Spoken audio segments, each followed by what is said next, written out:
Continuamos en el programa El Sol de las Noticias, que se transmite cada mañana de 6 a 8:30 de la mañana.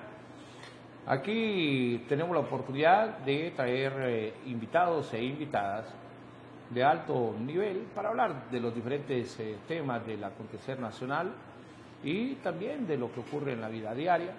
Hoy tenemos una buena invitada, una buena amiga, una persona que conocemos hace muchos años y que la hemos invitado para hablar del tema de los derechos humanos.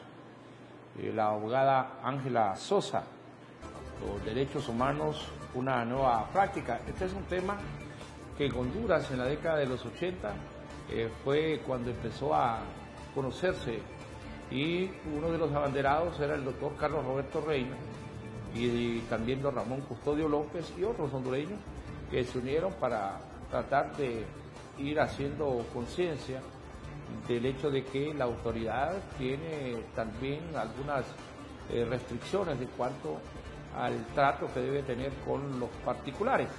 Pero hemos invitado a la abogada Ángela Sosa. Es un gusto volver a verla y tenerla acá y compartir. La conocemos desde hace muchos años y hemos visto cómo ha superado en su vida, y hoy es grato volverla a tener aquí en el programa.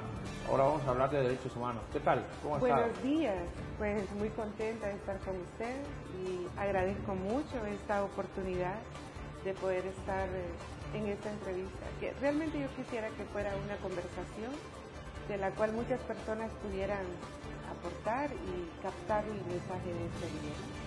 Claro, y eso es lo que buscamos a través de este, especialmente en este espacio de entrevistas, el que podamos conversar, porque hablar de derechos humanos, también eso que decía al inicio, cuando las personas empezaron a mencionar aquí los derechos humanos en la década de los 80, entonces se polarizó la sociedad en cuanto al análisis, porque los que estaban en contra de el tema, entonces empezaron a decir que los derechos humanos eran para defender a los delincuentes, para sacar de la cárcel a los que habían cometido delitos, pero con el tiempo creo que esto ha variado mucho. ¿Cómo debemos entender los derechos humanos? Sí, la verdad es que ahora mismo es un reto y un desafío muy importante para nuestro país, para nuestra ciudadanía, poder entender el tema de los derechos humanos. Y es que ¿sabe qué pasa, Javier? Cuando Honduras forma parte de la internacionalización de los derechos humanos, es entonces parte de un nuevo orden mundial. Y este nuevo orden mundial a lo que nos lleva es que Honduras debe de respetar los tratados de los cuales, en los cuales se ha suscrito, de los cuales es parte, y además de eso, Honduras debe de tener una normativa interna que obedezca al respeto a los derechos humanos. Si nosotros nos vamos a la parte jurídica, estrictamente legal, nuestra Constitución y las demás leyes derivadas tienen un corte humanista. El artículo 59 dice: la persona humana es el fin supremo de la sociedad y del Estado. Todos tienen el deber de respetarla y protegerla. Y bueno, aquí el asunto es cómo hacemos realidad eso desde el papel que cada persona en este país juega. El tema de los derechos humanos, si bien es cierto, en la década de los 80, la década perdida, la década de los desaparecidos, fue un tema que tomó auge porque cumplió un papel muy importante, muy determinante para ejercer la defensa de los derechos de estas personas desaparecidas y también de los familiares de los desaparecidos. Hubo personas en nuestro país que asumieron un protagonismo trascendental y que marcaron historia. Okay. Pero ahora la situación es diferente. Si usted analiza, esos hechos hicieron que nos empoderáramos de una manera espontánea de los derechos humanos. Hicieron que nosotros asumiéramos los derechos humanos como ese escudo para defendernos del agresor. ¿Quién era el agresor en ese momento? El Estado, ¿verdad? O la gente con autoridad. Bueno, de hecho, debido a esa década se quedó instalada en el imaginario social la imagen de que ver un militar de que ver un policía era ver un criminal. Y muchas personas se quedaron con ese lenguaje y creen que al ver un uniformado tienen un criminal enfrente y se sienten amenazados. Y eso no puede seguir así. Es cierto, no siempre lo he dicho y lo sostengo. Nosotros no debemos de dejar de reconocer nuestra historia. Las condenas que hemos tenido por la Corte Interamericana de Derechos Humanos, por el irrespeto al derecho a la verdad en el caso de un desaparecido en específico. Pero más allá de eso, es tiempo de crear una nueva cultura de nuevas prácticas en derechos humanos. Ahora, en esto, aquí que sí quiero que podamos ir clarificando, porque también hay personas que dicen, bueno, ¿y por qué entre ciudadanos, ese ciudadano me violentó el derecho humano?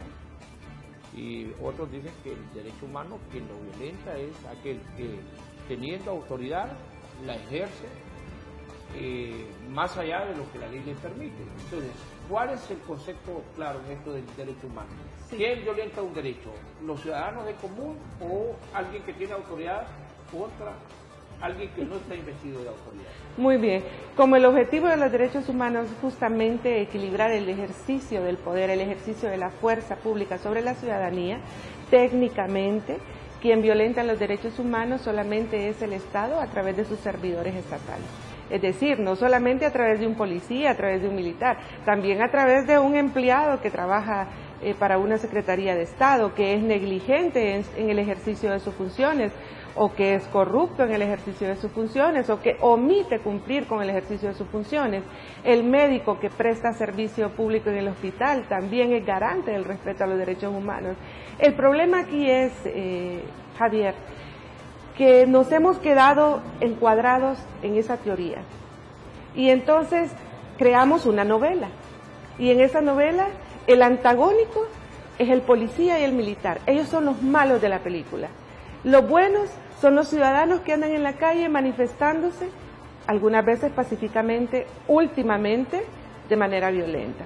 Porque tampoco vamos a negar que en medio de la manifestación se dan hechos de violencia que son lamentables y que nos afectan como país. Ajá, y en medio de ellos está el superhéroe, que es el defensor de derechos humanos, que sale a poner su pecho con su escudo a decir no maltraten a la ciudadanía, policías, militares malos, abusadores y violentadores de derechos humanos. A mí me parece que es tiempo de trascender de esa novela que para mí está más que trillada. Siempre he dicho, si las formas de lucha históricamente ya no dan resultados, deben de cambiarlas. Deben de analizar el contexto, deben de hacer lecturas correctas de nuestras características culturales, de nuestras características de idiosincrasia. Pero no podemos seguir con las mismas prácticas porque, si bien es cierto, el Estado es el responsable, pero también yo les hago otra pregunta. ¿Y qué hay de los deberes de la ciudadanía? Nosotros somos muy buenos para exigir que se nos respeten los derechos humanos. Y agarramos esa bandera y los políticos la manipulan maquiavélicamente para victimizar a las personas, para levantar perfiles, para crear mártires en medio de las luchas irracionales políticas que existen. Ahora, pero lo que ocurre es que, bueno, esto ya estamos cuando hay una actividad propia, pero, por ejemplo, nos vamos a la represión. Últimamente he visto una actitud de la policía, a la cual yo cuestiono este tipo de cosas, porque me parece que se va más allá del trato que debe haber al oponerse a una manifestación, que van solo a darle gas a la gente y darle golpes. Los escenarios, nosotros como somos, tenemos que estar pendientes de todo lo que ocurre. Los escenarios no son siempre los mismos. Antes se daba, a la gente la agachaban, de repente también la toleteaban, la metían presa, pero había un espacio de diálogo entre el policía, entre el militar y el manifestante. Ahora me sorprende a mí que cuando menos acuerdas llega la policía y va metiendo gas y todo esto. ¿Qué es lo que puede estar ocurriendo en este espacio? Sí, a mí me parece que hay polarización claramente política, hay una manipulación sobre nuestra gente tremendo. Y muchas personas no les importa salir a la calle y exponerse de esa manera. Me parece también que el derecho a manifestarse es válido y está garantizado, pero también hay otros derechos que entran en juego del resto de la ciudadanía que no se quiere manifestar. Es decir, el gobernante tiene el deber de equilibrar, de ponderar esos derechos. Claro. Y entonces ver qué tiene que prevalecer más en función de los intereses económicos, de los intereses de nuestro país, de los intereses de otros derechos de otras personas. Entonces, yo no pretendo en este programa justificar las acciones. Siempre en la historia de nuestro país van a haber policías que se exceden en el ejercicio de la fuerza, como van a haber otros que van a ser muy equilibrados en esto. Pero la verdad es que si usted tuviese la oportunidad de estar en la silla presidencial o en una autoridad que tiene que delegar a fuerzas de seguridad del Estado, usted tendría que buscar el orden público. Y el orden público pasa por esa situación precisamente. Pero que hay como un hilo así muy fino entre el hecho definitivamente. de que tengo que garantizarle el derecho a alguien, pero para poder garantizar esto tengo que violentarle el derecho a otro. Por supuesto. ¿Cómo poder buscar ese equilibrio? Porque no estamos diciendo de que de repente si hay una manifestación que perdió el control, no debe haber inmediata acción de la autoridad. Pero cuando la autoridad va indispuesta y lo primero que manda es gas, por ejemplo, en un centro educativo, donde hay niños, y que yo he tenido que vivir cerca porque unos nietos míos están en el centro educativo, uno de ellos casi se muere, que esa fue la visión más clara de un niño que salió en un video. Y yo le digo nietos porque son hijos de una sobrina mía, pero yo los quiero igual como que fueran hijos míos. Entonces, ¿qué ocurrió? Que cuando uno ve esas imágenes y esos impactos, o personas mayores, o que si están cerca de un centro hospitalario, o cerca de un centro educativo, no se tiene algún cuidado. Entonces, yo creo que aquí es donde, como el hilo es tan fino, ¿verdad?, de que la autoridad tiene que garantizarle a otros el derecho para que puedan circular, pero también hay otros que consideran que le garantiza la Constitución que la protesta es válida. Muchas veces la protesta es pacífica, pero la actitud violenta de la autoridad provoca. Claro, yo la pregunta que hago es, ¿tenemos nosotros cultura de respeto a los derechos humanos actualmente en Honduras? Y ahí estoy haciéndole la pregunta de manera... Generalizada. Exacto, generalizada. Tanto a la autoridad como al a la ciudadanía. Yo le respondo, no tenemos cultura de respeto a los derechos humanos. Existe una incultura de manipulación de los derechos humanos dependiendo la situación o la necesidad política que tengamos de hacer uso de ellos, de su defensa o de escudarnos para evitar que se nos violenten. Pero usted tiene toda la razón. Creo que como país tenemos muchos desafíos todavía. Hay muchas prácticas que tienen que mejorarse. La policía busca restaurar el orden público, es el mandato que se les da, es la consigna. La ciudadanía busca ejercer su derecho a manifestarse. Pero, por ejemplo, vamos a ver países más desarrollados, con mayor equilibrio en el ejercicio de los derechos, que tratan de no pasar tanto esa línea invisible entre que para ejercer un derecho tengo que violentar otro. Por ejemplo, en Colombia, en una de las partes de Colombia tienen agenda de manifestaciones, fíjese usted. La diversidad sexual va un día y dice, fíjese que mañana me quiero manifestar, quiero saber qué calles van a estar tomadas para tales manifestaciones. Ahí usted puede ver una evolución en la conducta social de la ciudadanía. Pero aquí en nuestro país eso no es así. No hay un respeto a los derechos humanos, se está trabajando por mejorar las prácticas policiales, las prácticas militares, en este caso de la policía militar. Lo que pasa, Javier, es que tenemos que entender que todo es un proceso. Y nuestro país, lo que tenemos actualmente, no se escribe desde ayer. Nosotros tenemos una historia muy grande. Y más allá de buscar culpables, buscar responsables, me parece que es tiempo de sacudirnos el lodo y avanzar. Claro, porque, bueno, si hablamos, por ejemplo, de que uno se sorprende, Francia, las manifestaciones en París se fueron de las manos y casi muertos y que queman locales, y la violencia del manifestante es extrema, como también del policía al momento de reprimir. Entonces uno dice, bueno, si ahí es donde nació la democracia y ahí es donde nació el tema de los derechos humanos, ¿cómo es que también se da casi lo mismo de lo que se da en Honduras? Y comparto con ustedes que de alguna manera tenemos que ir entendiendo esto. Y volviendo a la génesis de esto, de cuando en Honduras por lo menos se empezó a hablar del derecho humano, que fue ahí en la década de los 80, pero que yo creo que ahora sí tenemos mayor conciencia. Claro. El ciudadano sí tiene conciencia. Claro, y ahí hay un punto bien importante, Javier. Y también la autoridad se ha visto obligada, no es que ha querido, sino que se ha visto por obligada recomendaciones por las presiones internacionales a tener que tomar una actitud diferente. Definitivamente, y la ha tomado.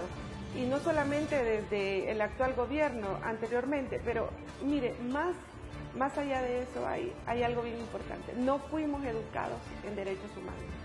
Nos regaron la semilla espontáneamente, sin importarles que un pueblo tenía que ser educado. Nuestro pueblo es eminentemente emocional y usted lo sabe. Sí. No tenemos todavía esa cultura de análisis de los hechos para poder decidir sobre ellos. Nosotros andamos a lo que Dios dio, a lo espontáneo. No tenemos esa cultura, no tenemos esa educación. Ahora mismo el sistema educativo tiene transversalizado el tema de derechos humanos, pero ¿cómo lo llevan? Bueno, una clase, para empezar, no es una clase como tal, lo llevan como algo complementario. No está dentro de la estructura educativa como una clase de primordial importancia como debería de ser matemáticas, español, pero ¿qué pasa? Hay un prejuicio. Para empezar, aquí nadie cree realmente en los derechos humanos. Mire, yo conozco gente que, por ejemplo, pertenece a la ideología izquierdista. Ellos son los primeros que dicen que eso es una cortina de humo que se inventó para intervenir en la soberanía de los países en el continente americano. Más allá de lo que cada quien elija creer. Habemos personas que sí, tomamos esa teoría y la hacemos práctica en nuestra vida diaria, en el hogar, en el trabajo, ¿okay? Pero la mayoría de las personas no creen eso. A mí me ha tocado ir a educar en derechos humanos a diferentes sectores de nuestra sociedad, policía militar, policía preventiva, en la universidad de la policía, pero también he ido con la ciudadanía. Lo interesante cuando usted va con la ciudadanía es que le dice a la gente, ¿y a mí cómo me viene a hablar usted de derechos humanos? Si a mí no me han resuelto mis problemas todavía. No me han resuelto. Miren, mataron a mi hermano y todavía no recibo sentencia en el proceso. Además, fíjese que en el hospital, por un mal diagnóstico, se murió mi prima. Y empieza la gente a decirle, ¿y usted viene aquí a hablarme de derechos humanos a mí? Que vivo en el día a día luchando y sobreviviendo. Entonces, yo creo que aquí también hay que decir algo. Y yo se lo digo con toda la claridad, y si lo digo aquí, se los he dicho a ellos en las mesas también, de estas organizaciones defensoras de los derechos humanos que nos vienen a vender ilusiones. Después del golpe de Estado se dieron casos de denuncia y nosotros fuimos afectados directamente como medio de comunicación. Y entonces unas organizaciones se reunieron y nos dijeron, miren que todos los responsables van a caer, la justicia les va a caer. Y ahí un día una reunión, bueno, mire, fíjate que lo sentimos mucho, las expectativas que nosotros les habíamos creado en cuanto al tema de los derechos humanos, pues nosotros consideramos que no se va a dar en la magnitud que nosotros habíamos considerado. Espera un momentito, por favor. Permítame, le digo la palabra, pero yo siento que ustedes se están burlando, todos ustedes que están aquí en el Estado, se están burlando de la buena voluntad que nosotros hemos tenido en creer en ustedes.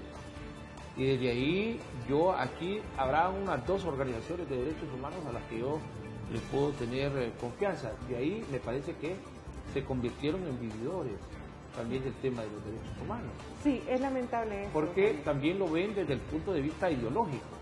Si el policía es el que al que le violenta un derecho, no, es que ese es policía, o ese juez, o ese fiscal. Pero cuando se da con ciudadanos comunes, aunque no sean de la ideología de ellos, se aprovechan de esa coyuntura para crear un nuevo caso. Pero Javier, yo le hago una pregunta. ¿Tiene el policía derechos humanos? Claro que sí. Claro que los tiene. ¿Pueden ser violentados? Claro que sí. Sí, ¿por quién? Por su superior jerárquico. Igualmente, cualquier servidor estatal, desde el auxiliar, el técnico, el asesor, puede ser violentado en sus derechos humanos por su superior jerárquico. Entonces, los derechos humanos todos lo tenemos. El punto es aquí saber hasta dónde pueden violentármelos en función del papel, del rol que yo desempeño dentro de la sociedad. Por ejemplo, el padre de familia que tiene a su niño en la escuela, cuando el niño no recibe clases, ¿está siendo violentado en su derecho a la educación? Sí está siendo violentado. El ciudadano que va al hospital escuela y no recibe la atención de salud básica que dan ahí, a veces ni básica, ¿verdad? Sí. Pero no la recibe, ¿está siendo violentado en su derecho a la salud? Sí lo está haciendo. ¿Por quién? Por el mismo servidor estatal, que está exigiéndole al de arriba que le genere condiciones para poder cumplir con su función como debe de ser. A mí me parece de que nosotros debemos de buscar un equilibrio, Javier. Y mire, es lamentable y pienso que es tiempo también de levantarnos con una verdadera bandera del uso que debemos hacer de los derechos humanos. Las organizaciones no gubernamentales, las asociaciones civiles, muchas, no todas, pero muchas viven de los derechos humanos. Encontraron en este tema una mina de oro, pero ahora mismo el gobierno, el Estado, está asumiendo el tema con responsabilidad. Sé que, como les repito, es un proceso, no estoy diciendo que aquí es un paraíso de ninguna manera, estamos luchando, todos los hondureños, desde nuestra capacidad, poca o mucha, para hacer que se nos respeten nuestros derechos fundamentales. Y yo creo que es oportuno también decirle a la gente que si yo violento el derecho de otra persona, esta es una cuestión particular, donde no podemos decir que hay una violación de derechos humanos, sino que hay una culpabilidad jurídica estoy cometiendo un delito. Si yo atropello a alguien, si le pego un tiro, si le pego un machetazo, si le falto al respeto, esa es una cuestión entre particulares, claro. Que eso se dirime ya en los tribunales de justicia. Pero ahí voy a aclararle algo importante, o sea, el servidor estatal que violenta los derechos humanos de la ciudadanía comete delito, ¿ok? Claro. Pero el juez, al momento de emitir una sentencia, toma en cuenta que como servidor estatal debió garantizar los derechos humanos de la ciudadanía y eso hace que el juez agrave, es un elemento que agrava la sentencia. Pero en el fondo, jurídicamente, todos estamos expuestos a cometer delitos o faltas. Y a eso le sumamos que si somos servidores estatales tenemos el agravante de violentar los derechos humanos. Pero el ciudadano común no comete el delito contra la violación de derechos humanos. Regularmente quien los comete o quien realmente establece la ley es el funcionario. Sí, es correcto, pero ahí hay un problema. Y ahí es donde está el agravante hacia él. Ahí es donde está el agravante. Y creo que hay un problema, Javier. Y ese es el punto que espero que en un futuro no muy lejano se pueda regular. Y los derechos del otro es la pregunta. A mí me parece de que nosotros debemos transversalizar el tema de los derechos humanos y darle a cada quien lo que le corresponde. Porque aquí la cuestión está manipulada y se lo planteo así. La gente está tan empoderada de manera equivocada del tema de derechos humanos que saben que como el policía o el militar es el potencial violador de los derechos humanos, lo provocan para que el policía reaccione en contra de él como ciudadano o ciudadana y pueda ser agredido. Y al ser agredido, entonces levantar la bandera inmediatamente. Han violentado mis derechos humanos, este es un agresor. Eso lo hemos visto en un montón de escenas en la televisión, cuando el manifestante empuja al policía y el policía está tratando de contenerse, de equilibrar el ejercicio de su fuerza sobre esa persona, pero esa persona lo está provocando desmedidamente para revictimizarse posteriormente y decir, mire, yo fui violentada por el Estado de Honduras. Y otra cuestión muy importante, Javier, mire, es lamentable como fuera de nuestro país andan poniendo a nuestro país como el peor. Y yo no le voy a decir que es que aquí no ocurre nada. Yo le pregunto, ¿y usted cree que en Costa Rica no tienen índices de violencia? Claro. Claro que los tienen, pero el costarricense tiene patriotismo. Y el patriotismo se ejerce de otra manera. Arreglemos nuestros problemas en casa, Javier, pero a mí me parece que muchas personas manipulan el asunto. No, yo comparto con ustedes ese criterio, pero también... Y les genera fondos, pero ¿verdad? también, ya no tenemos militares que son de barraca. No, ya no son militares que son de totalmente. montaña, no. Son militares que reciben formación. Entonces, aquí yo he escuchado expresiones que a mí me dan escalofrío. Definitivamente. Mire, si hay tipos que a mí me da escalofrío escuchar, ese es el jefe del Estado Mayor Conjunto. Ese señor parece que no tiene ningún conocimiento de derechos humanos. Él cree que este es un potrero y que él aquí puede hacer lo que a él se le antoja con los seres humanos y con todo. Y yo se lo digo así con claridad. Entonces yo creo que la autoridad debe ser prudente. Por ejemplo, cuando dice, no, yo tengo la garantía de que todos mis soldados respetan los derechos humanos, es una carga muy pesada.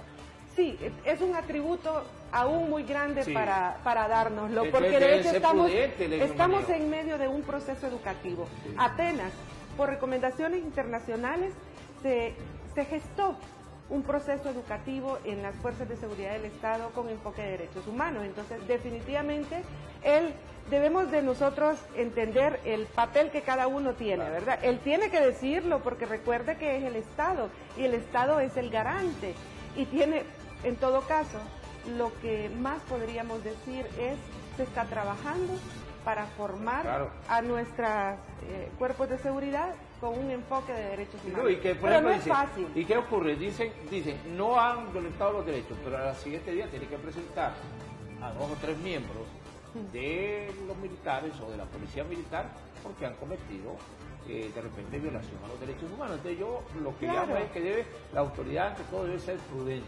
No, definitivamente, y yo estoy de acuerdo con eso, Javier. A mí lo que me parece también que tiene que buscarse es que también estas personas, por ejemplo, que gestan fondos para sus asociaciones civiles, viviendo el tema de derechos humanos, tiene que existir un mecanismo para deducir responsabilidades también. Y es que acaso no violentan los derechos humanos, tener un control. Hacen rol de defensa de derechos humanos, porque aquí hay algunos que solo dan la etiqueta de defensores de derechos humanos, pero no llevan ni tan siquiera un caso, no lo documentan, no pelean. Mire, nosotros tenemos 10 años de estar en una situación después del golpe de Estado de violación de derechos humanos. Y quienes nos dicen representar, en lo absoluto han movido un dedo para saber en qué condiciones estamos, para velar por nuestra vida, para ver qué ocurrió en aquel momento y si hay responsables que reciban el castigo adecuado.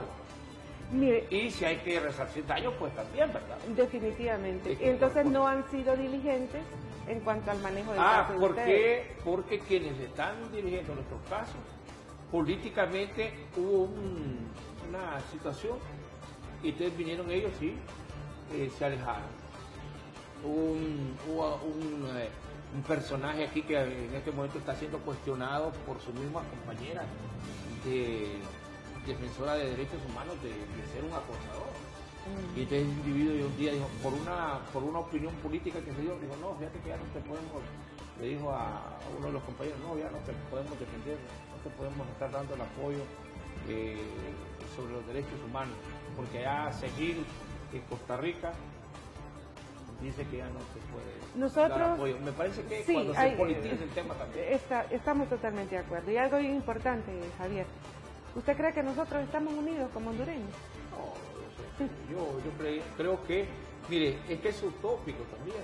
En ningún país la sociedad es unida. Hay un porcentaje que está a favor de alguna cosa y la otra porcentaje. Pero deberíamos de tener hasta cierto punto intereses comunes en los cuales tenemos que converger. Claro. Sin embargo, ni aún en lo más elemental nos podemos poner de acuerdo y podemos pasar por casos como este.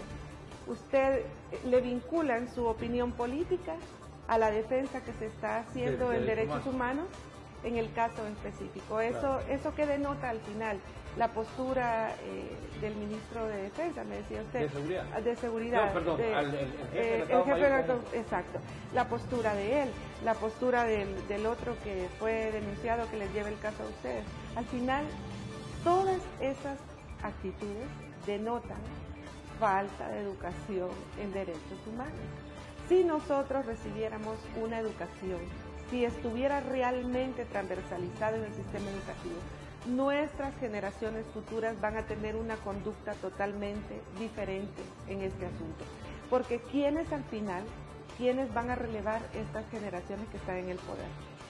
Bueno, ahí hay otro tema también, ¿verdad? Sí. Que quienes han estado de repente no han pertenecido a las escuelas públicas de nuestro país, han estado en la americana, han estado en otros sistemas, pero si aún así es, la americana debe de tener un sistema de estricto respeto a los derechos humanos, porque justamente allá es donde se gestó esta idea para evitar que se siguieran cometiendo crímenes de lesa humanidad como los que se cometieron cuando la década de Hitler, ¿no? Entonces yo creo que aquí es interesante el tema de los derechos humanos. Claro que debe ser una mesa de discusión de los hondureños, así como están interesados los políticos en ver a quienes ponen en los cargos para el tema electoral. También debe ser un tema donde los diferentes sectores se sienten a establecer una agenda en el tema de los derechos humanos. Claro, y hay algo muy importante. Nosotros, como país, tenemos toda la estructura jurídica y gubernamental y no gubernamental para ejercer la defensa, el acompañamiento, la promoción y la protección de los derechos humanos. Fíjese bien, lo tenemos establecido. Al momento de hacerlo realidad, al momento de llevarlo a la práctica, es donde está el problema. Para comenzar, no existe coordinación entre las instituciones estatales que se dedican a los derechos humanos. Uno, vemos de manera separada estas instituciones. Derechos humanos están allá. No, derechos humanos realmente está en todas las acciones que hace el servidor desde la escala más pequeña hasta la escala más grande.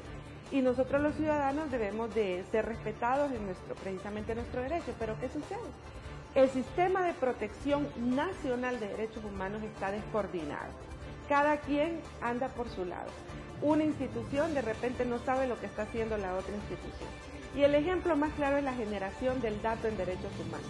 Usted va al Ministerio Público, es difícil obtener un dato en derechos humanos en la Fiscalía de Derechos Humanos que me digan cuántas denuncias existen en contra de policías, cuántas denuncias existen en contra de policías militares, cuántas denuncias existen en contra de servidores estatales de la administración pública por violaciones a derechos humanos. Vaya a contrastar ese dato usted con el dato que maneja el CONADE, por ejemplo, Comisionado Nacional de los Derechos Humanos. ¿Coincide o no coincide? Ese tipo de análisis se tienen que establecer en una mesa, pero aquí, discúlpeme, en este país somos expertos para andar creando mesas aisladas. Y lo que se hace es que se duplican esfuerzos y se malgastan fondos al final. Y yo creo que, por ejemplo, tenemos un ministerio que tiene específicamente el tema de los derechos humanos, pero no tiene mayor incidencia. Claro. Y yo creo que es en base a lo que usted precisamente señala. Yo creo que el Estado debe tener, o el gobierno debe tener, un organismo donde puedan converger todas estas instituciones. Pero en el Ministerio Público han cometido un grave error, y es no darle seguimiento al tema de los derechos humanos. El fiscal no puede estar inducido a temas políticos también, abogados. Es que eso tenemos que verlo. Entonces, sin presiones de ninguna naturaleza, el fiscal debe decir que este requerimiento lo vamos a apretar y que sea en los tribunales de justicia donde se dirima si el funcionario tiene responsabilidad o no tiene responsabilidad. Pero dejamos pasar el tiempo. Y eso es lo que crea resentimiento social. Claro, claro. Y de hecho, si no existiera ese resentimiento social, no estuvieran proliferando otro tipo de ideologías políticas que nos pueden llevar a la destrucción social, definitivamente. Pero el Ministerio Público tiene una Fiscalía de Derechos Humanos. ¿Para qué? Para garantizar como Estado que existe una institucionalidad, un sistema de protección nacional de derechos humanos. Pero lo cierto es que el tema de derechos humanos lo debe manejar todo fiscal. Y me imagino que así ha de ser, pero en la práctica volvemos siempre a lo mismo. Entonces, ¿qué pasa? La gente cree que el tema de derechos humanos está allá, en el cielo, inalcanzable, porque en la realidad, en el day by day de las personas, no pueden encontrar respuesta a sus solicitudes. La Secretaría de Derechos Humanos, la Secretaría de Estado en el Despacho de Derechos Humanos, debería de asumir un liderazgo institucional en el sistema de protección nacional, porque nosotros estamos descoordinados, la gente anda preguntando a dónde tengo que ir y si realmente le van a dar respuestas. Nosotros hemos visto en el transcurrir del tiempo muchos testimonios de falta de respuesta. Y también de falta de respuesta hacia la ciudadanía, pero también hemos visto acciones negligentes de defensa del Estado de Honduras en el extranjero cuando se le acusa a nuestro país. Y por cierto, en esas condenas quienes pagamos pero somos abogada, todos. ¿por qué es? ¿Por qué es? Porque se logra determinar quién es el responsable, pero ante la falta de aplicación de justicia, que son cuestiones que se pueden dirimir aquí en el país, claro, y evitaría, ¿cuándo usted se ve obligado a tener que ir a organismos internacionales? Una vez que hemos agotado todos los recursos nacionales. Aquí, entonces pero hay excepciones, ¿verdad? Hay excepciones a la regla. Usted agota aquí todos los recursos, pero ve una parcialización o ve una desidia del funcionario, entonces a usted no le queda otro mecanismo que ir a buscar a organismos internacionales para que le den respuesta ante esta situación. Entonces yo creo que aquí el papel del Ministerio Público, de la misma Secretaría de Derechos Humanos, del mismo CONADE, es de tener acciones inmediatas y concretas para buscar respuestas, para que algo que aquí se puede... Claro. Porque al final queda la satisfacción del que se siente afectado, que por lo menos fue a los tribunales de justicia, si allá dijeron que era responsable o no el que le violentó sus derechos, pero él queda con la satisfacción que dice, bueno, por lo menos que sean expeditos estos juicios, pero como va a querer usted 10, 15 años para un tema de violación de derechos humanos. Así es. Bueno, esto y más todavía, se van a los corredores internacionales y ¿qué sucede? ¿Cuánto tardan en darle respuesta en los corredores internacionales, en los organismos internacionales? También es tardado, Javier. Y las personas tenemos necesidades de que se nos satisfagan en nuestros derechos humanos, que se nos protejan en nuestros derechos humanos. Y lamentablemente a veces no encontramos respuesta a nivel nacional y tampoco a nivel internacional. Yo tuve la oportunidad de estar en Washington y le voy a decir, estuve estudiando allá y llegaron a darnos una conferencia sobre cómo funcionaba el sistema internacional. Entonces, al final hice una pregunta, ¿cuánto tiempo tardan ustedes en responder? Una, y dos, de todas las solicitudes que les envían a ustedes, ¿cuántas desestiman y cuántas pasan el filtro y realmente se convierten en caso para ustedes? Bueno, la respuesta era obvia.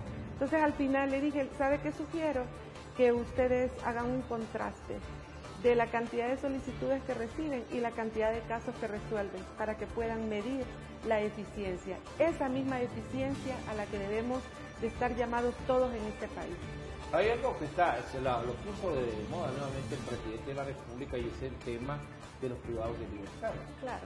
¿Verdad? Sabemos que todos tienen derechos, pero en todos los países del mundo hay ciertas restricciones para aquel que es enjuiciado por determinado tipo de delito y se les va poniendo cierto grado de peligrosidad debido a la actividad delictiva a la que se dedican. Entonces el presidente ayer ha señalado que cambia radicalmente esto, pero sí me ha llamado la atención el cuestionamiento que él ha hecho a la justicia de Honduras, a los jueces.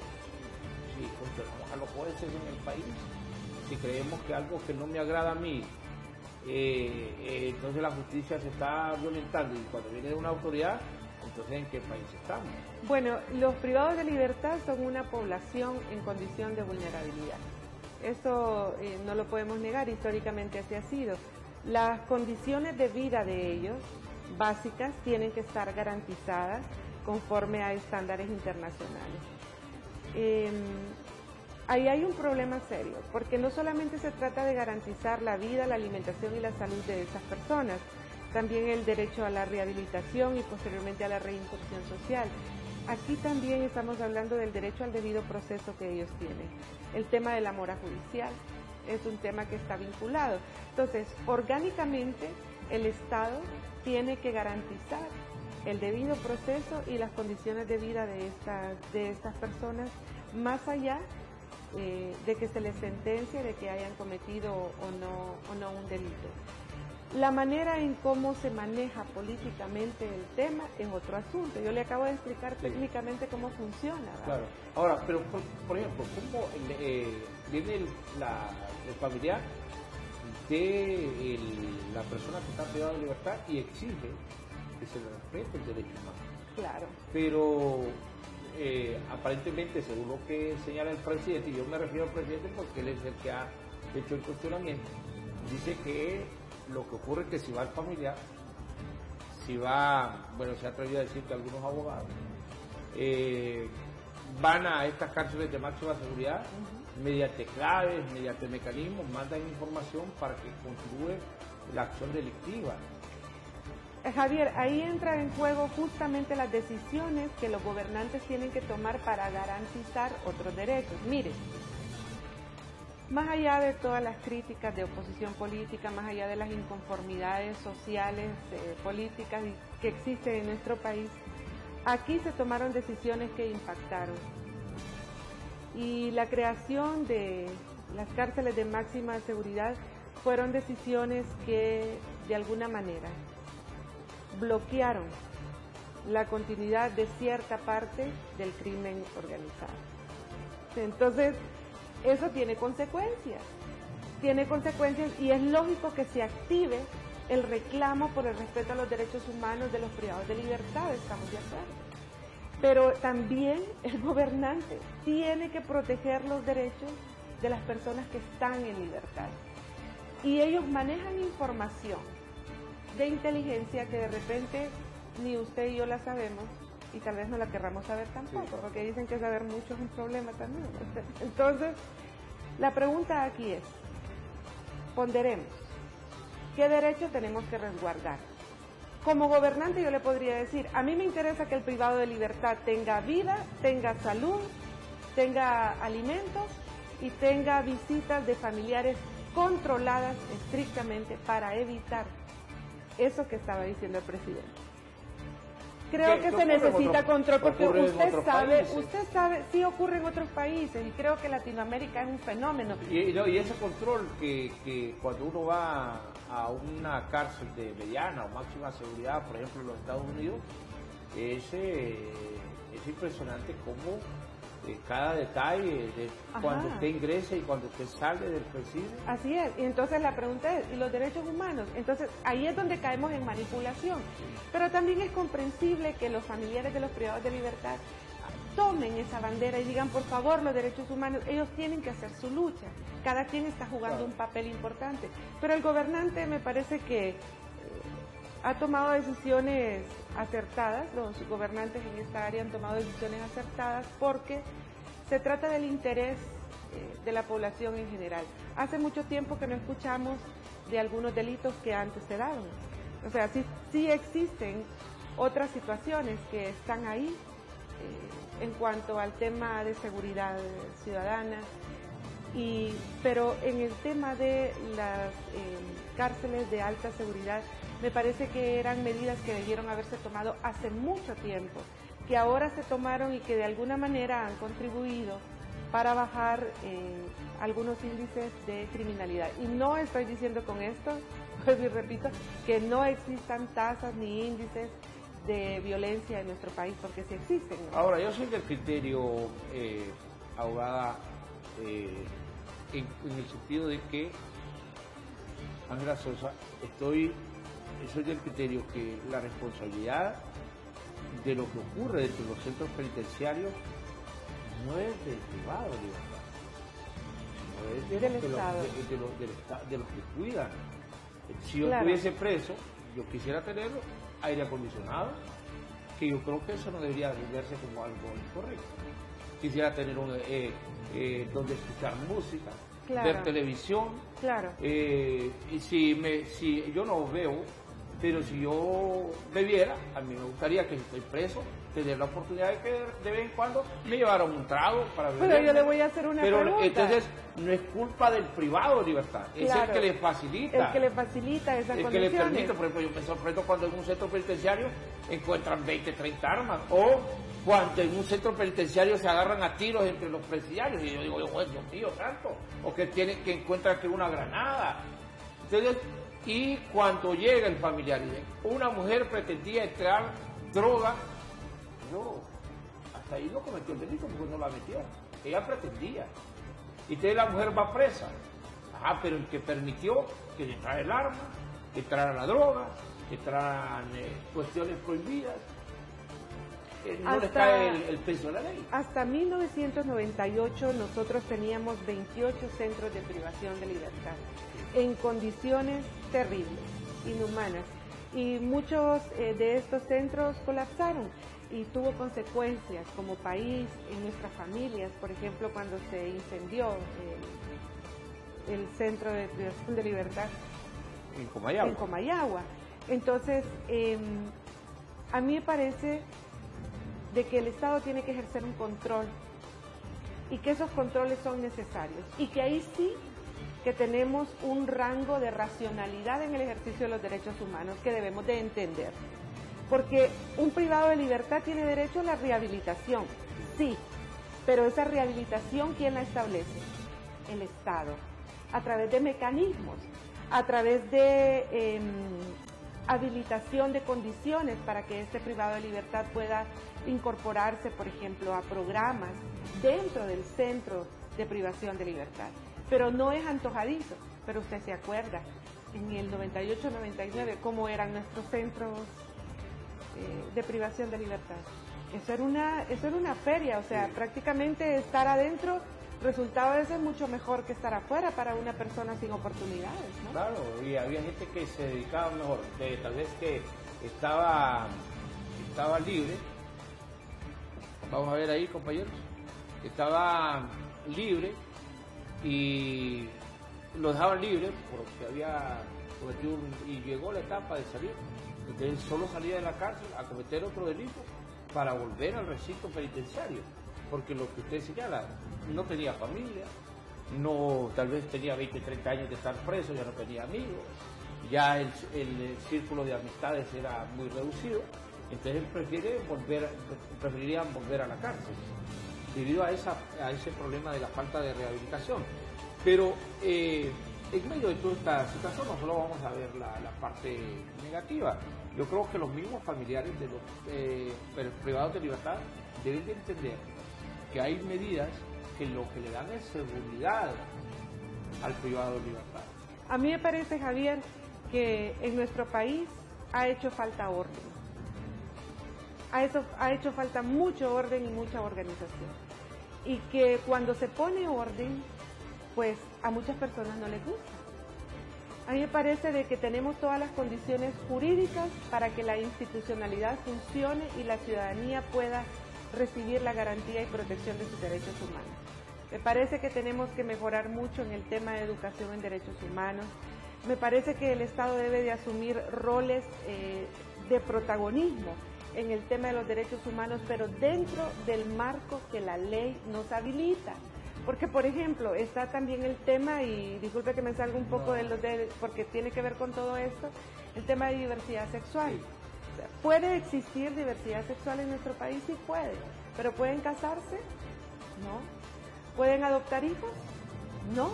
Pero hay países donde sí se puede. Entonces, los derechos humanos tienen un límite.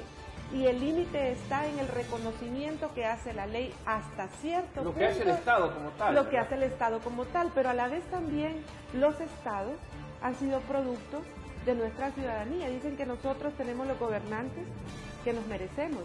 Esa frase también es aplicada. Dicen que toda ciudadanía tiene los policías que se merecen. ¿Y quiénes son nuestros policías también? ¿Quiénes son nuestros gobernantes? Entonces,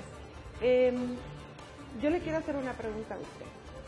¿Usted ha sentido que en este periodo de gobierno, más allá del tema de la reelección y sin personalizar, apartando el marketing político que se ha creado en contra de uno y en favor de otros, más allá de eso, se ha actuado en nuestro país de manera diferente en algunos aspectos?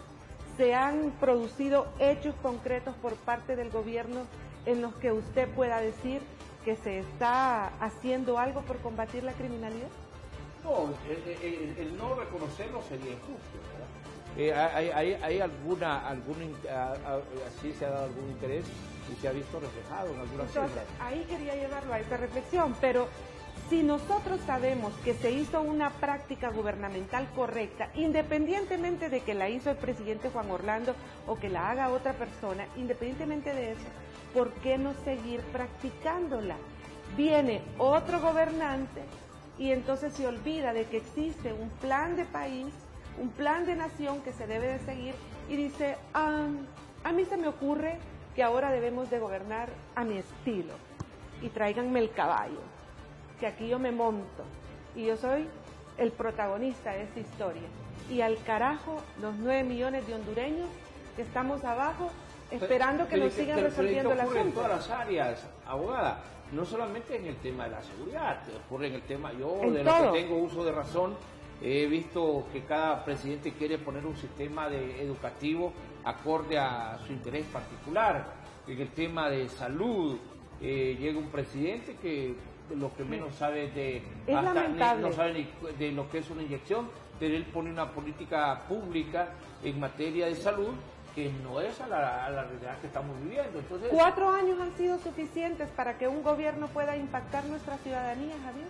No, es difícil. Jamás, es difícil. Entonces, más allá del tema de la reelección y toda la discusión jurídica que existe alrededor de este tema y la discusión política nacional e internacional, más allá de eso yo pregunto, ¿es beneficioso que un gobierno pueda estar más de 4 años en un poder?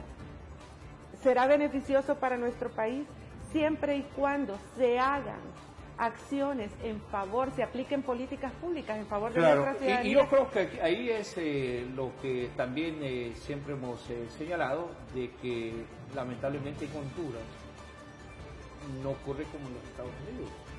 Ahí en los Estados Unidos un presidente puede cambiar su política exterior, que le caigan mal los rusos y el siguiente presidente esté enamorado de los rusos, que hay un presidente que le caigan mal los chinos y el siguiente presidente los ame, pero no cambia la política exterior de los Estados Unidos en ciertos temas. Claro. En el tema de seguridad con respecto a los intereses generales de los norteamericanos. Entonces a nosotros nos falta justamente eso.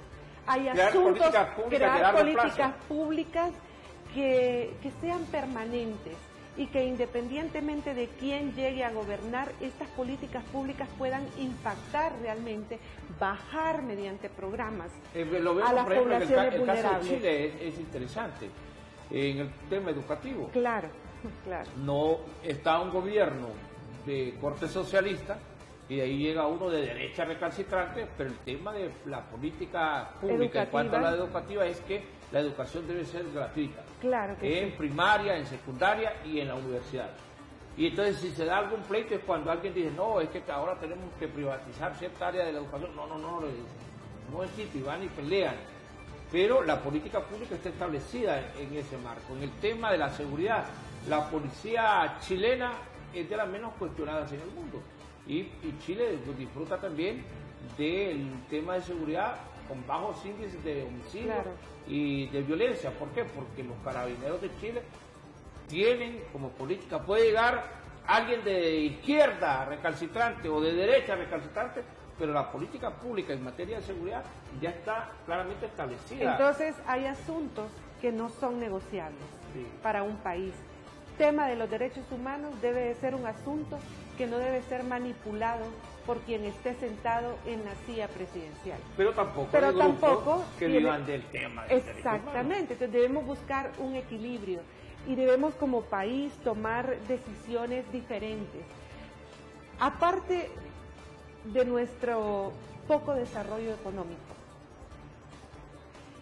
si sumamos a eso el nivel de resentimiento social que existe, el nivel de violencia ciudadana que existe, la confrontación que hay entre familias por asuntos políticos, ¿eso qué es lo que denota? Denota nuestro subdesarrollo, y justamente a eso es a lo que tenemos que apostar, a cambiar estructuralmente esas causas. Pero es lamentable, Javier, porque mire, la política es maravillosa. Lo lamentable es cómo los seres humanos no aplican la política como debe de ser y toman ideologías como por ejemplo la ideología izquierdista, y la vinculan a temas como los derechos humanos y creen que el que está en el tema de derechos humanos por fuerza tiene que pertenecer a una ideología izquierdista, un asunto que no es correcto. Yo puedo ser de derecha y perfectamente procurar por los derechos humanos. Eso no tiene nada que ver, pero aquí se creó un estigma. Y entonces, y la misma gente de derechos humanos, cuando ve a alguien que es nacionalista y que es conservadora, católico, y anda hablando de derechos humanos, dice, ¿y cómo es posible que ande hablando de derechos humanos si ni siquiera es de izquierda? Es que derechos humanos no obedece a una ideología política determinada, está por encima, pero aquí es lamentable. Y le voy a decir por qué. Me parece que en nuestro país utilizaron la ideología izquierdista y el lenguaje revolucionario, que desde mi punto de vista ya es cavernario, ¿verdad? Ya no está actualizado a las necesidades sociales. Lo utilizan. Fíjese que por lo menos la gente de derecha, yo no digo que no miente, porque aquí todo el mundo miente, ¿verdad? Pero la gente de derecha miente menos, usted, porque por lo menos muestran lo que son. Pero estos que andan con falsa bandera, que dando la vida por todo el mundo y no dan la vida por nadie, y arriba se sientan y abajo la gente se está peleando, eso a mí me parece muy cruel. Me parece que no es de derechos humanos manipular la política de esa manera. O sea, fue como que un día se me ocurrió, ya sé, voy a ser izquierdista, porque como este tema no se les ha ocurrido, puedo vender una nueva idea y me puede resultar para llegar al poder. Y allá los intereses mezquinos al momento de estar sentados en esa silla, mientras hay muchos niños que se nos están muriendo de hambre. Claro, y yo creo que aquí muchos temas más, ¿no? de lo que lo que en algún momento de la conversación hemos tratado es ¿por qué el tema de los derechos humanos no es una mesa donde todos los sectores vayan y establezcamos reglas de comportamiento de todos? Pero si hay un problema al que yo achaco esta inconformidad, este malestar de parte de la población, es a la falta de cumplimiento también de quienes les corresponde velar por el respeto a los derechos humanos. La Fiscalía no ha tomado el toro por los cuernos, y yo se lo aseguro, que si la Fiscalía empezase a actuar contra todos aquellos que violentan los derechos humanos, a estas alturas podríamos estar hablando de un nivel menor de confrontación de la sociedad. Porque lo decíamos también, ¿qué es lo que ocurre? Una madre de familia que ve que van a capturar a su hijo, pero los que llegan a capturarlo, lo llegan a capturar, ya es una persona que está rendida, y llegan, van a botarle las puertas, le hacen todo un desastre, golpean, si hay niños no les importa. ¿Cómo yo le voy a ir a decir a esa señora, mire, usted debe entender que no actúe porque le violentaron el derecho humano, fue una acción fortuita, porque todos los días ocurre? La autoridad también debe entender hasta dónde están sus límites.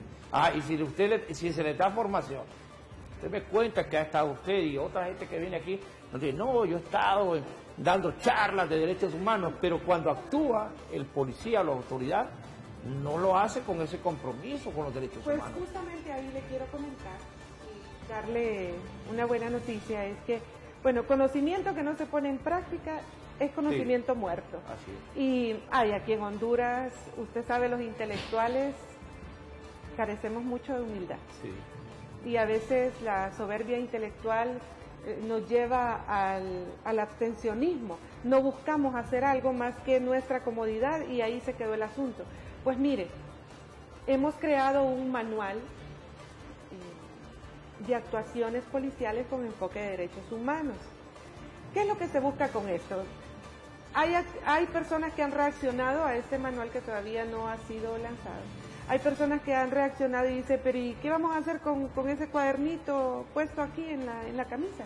¿Para qué nos va a servir eso? Pero mire, más allá de un cuadernito, es el hecho de que eso le va a recordar al policía tener buenas prácticas. Claro.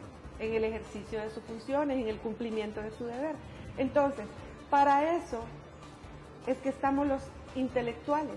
Para eso es que hemos ido a estudiar y nos hemos preparado, para poder hacer realidad esos derechos humanos conforme a la estructura jurídica establecida ya en nuestro país, conforme a un sistema de derecho democrático, al que nosotros obedecemos, conforme incluso a un sistema económico capitalista que es el que nos gobierna y que por cierto quiere ser desplazado, ¿verdad? Lo cual espero que no ocurra.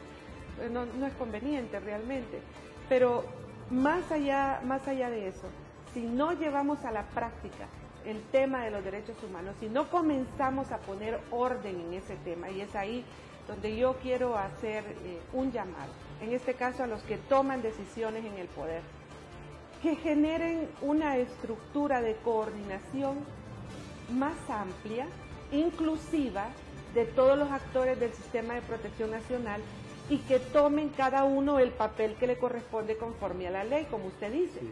Si cada uno hiciera lo que le corresponde, entonces la gente creería más en el tema de derechos humanos y no estarían pensando que son elefantes blancos, y bien caros, por cierto, ¿verdad? Sí. Porque este tema genera bastantes fondos, le voy a decir.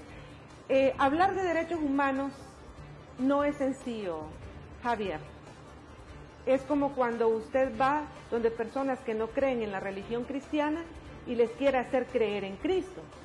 Entonces, hay una característica común en los espacios de derechos humanos. Siempre andan los mismos, hablando de los mismos, entre ellos mismos. Entonces yo me pregunto, ¿por qué no salen de esa comodidad en la que se encuentran y se van a los espacios donde están los que no creen en los derechos humanos? O sea, hay que pararse en la brecha. Si es que bonito es andar en hoteles dando conferencias, a mí también me ha tocado ya. Pero también es bonito estar en un aula de clase. Mire, la Secretaría de Derechos Humanos en ese aspecto ha hecho una gran labor, le voy a decir. Yo pertenecí al staff de capacitadores que andábamos en las aulas, en el Centro de Adiestramiento Militar del Ejército.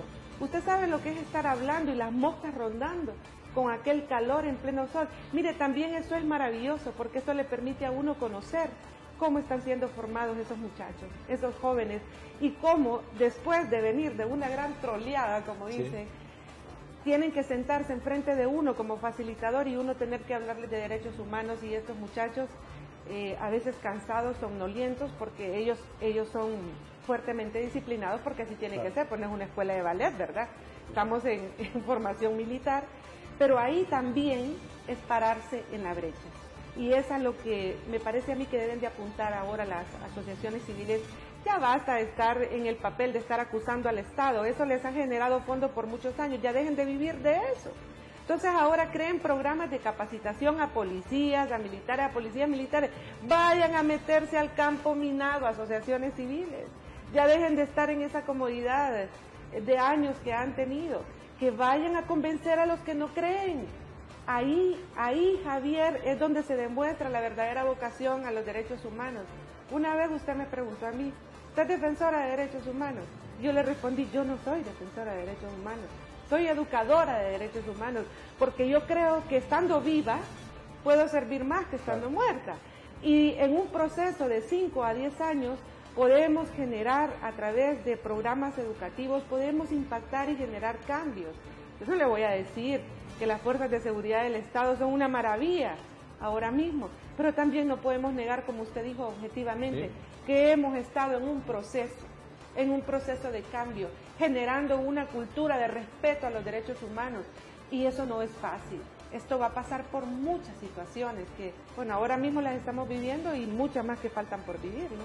Bueno, ha sido grato encontrarla nuevamente, abogada Ángela Sosa, y poder compartir con usted este espacio que seguramente habrá en el futuro, si Dios lo permite, que tengamos nuevamente la oportunidad de volvernos a encontrar aquí en Canal 36 y poder platicar con la gente sobre estos temas que no comúnmente se abordan desde otra perspectiva, pero que nosotros hemos pretendido que en esta conversación llevarlo más allá, de conocer también de la otra parte, del otro sector que considera que los derechos humanos, bueno, el presidente ha hecho lo ha dicho en foros internacionales, porque a criterio del presidente hay también violadores de derechos humanos, claro, de parte de aquellos que no tienen autoridad. Así. Y él ha llevado una bandera en ese sentido, pero bueno, son opiniones, ¿verdad? Y se respetan, puede ser que no se compartan de parte de algún sector de la población, hay otros que estén de acuerdo, pero lo importante es que lo tengamos como tema. Y yo diría que en las mesas donde se sientan los tomadores de decisiones, porque no solamente es el gobierno, es que aquí han dicho, no, es que el presidente es el que manda, no es cierto. Aquí hay dos partidos, los otros dos partidos mayoritarios también cogobiernan. En el Congreso Nacional, o instituciones del Estado, lo vemos ahora con la elección en el Tribunal, en el Consejo Nacional Electoral, en el Tribunal de Justicia Electoral y en el Registro Nacional de las Personas, están cogobernando los tres partidos que mayoritariamente lograron votos. Entonces aquí la democracia se maneja así. Claro. Entonces sentémonos un día y hablemos de los derechos humanos, estableciendo una política pública de los derechos humanos. Bueno, de hecho, y allá si alguien lo violenta ya es problema de él. De hecho existe una política pública en derechos humanos, Javi, pero es lo que usted dice y bueno, yo quiero agradecerle esta oportunidad que recibo con mucha humildad realmente, pero sí es tiempo de, en primer lugar, ordenar el dato en derechos humanos en nuestro país para tomar decisiones más focalizadas y que realmente impacten a nuestras poblaciones vulnerables. Dos, debemos humanizar el dato y dejar de ver las cifras como eso, sino exponer casos específicos que nos sirvan como motivación para poder desarrollar nuevos programas, nuevas políticas públicas que de verdad puedan solventar los problemas a las personas en nuestro país, ¿no? Muchas gracias a usted y gracias a los televidentes por habernos dado la oportunidad de poder conversar en el Sol de las Noticias. Este noticiero se transmite de 6 a 8:30 de la mañana, pero tenemos la oportunidad de conversar con amigos y amigas de 7:30 a 8:30 de la mañana. Aquí lo que he pretendido yo es precisamente lo que usted me decía al principio, que sea una conversación, que sea la oportunidad de poder dialogar, y más que una entrevista, es que una entrevista es bien tediosa, ¿verdad? Porque hay que traer como un formulario y las preguntas así muy dirigidas, y el objetivo nuestro no es, sino que eduquemos de esta manera. Quisiera cerrar diciéndole algo. La vez pasada estuve en un programa y alguien dijo que yo era muy ilusionista, porque de repente trato de llevar un mensaje más positivo, pero es que el asunto aquí es que me gusta todavía tener ilusiones de que nosotros podemos transformar algunos aspectos de nuestra sociedad. Comencemos en nuestros hogares, aplicando el respeto a los derechos humanos, aplicando la democracia dentro de cada hogar. Llevémoslo después a nuestros espacios laborales, conviviendo dentro del cumplimiento de nuestras funciones. Luego en la familia, en la iglesia, en la comunidad. Si nosotros logramos cambiar de adentro hacia afuera, podríamos generar cierto cambio cultural en nuestro país. Javi, claro que muchas gracias. Bueno, gracias a usted y gracias, reitero, a los televidentes. Los esperamos, como siempre, en otro programa, siempre en horas de la mañana. Y continuamos pues con la programación de Canal 36.